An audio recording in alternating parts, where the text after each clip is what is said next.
Rogulja. Rogulja, to jest rogata jegulja, je zanimljiva riba, ali malo poznata široj javnosti. Malo je poznata zato što se rijetko viđa.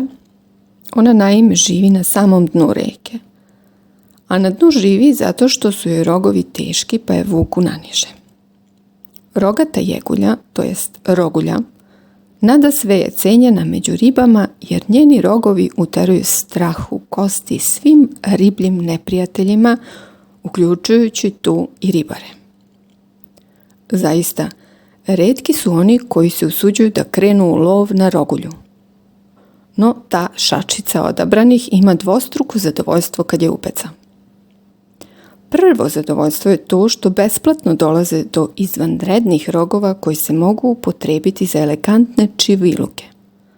A drugo, u tome što roguljino meso nije za jelo, što ih oslobađa truda da je čiste, pripremaju i prže.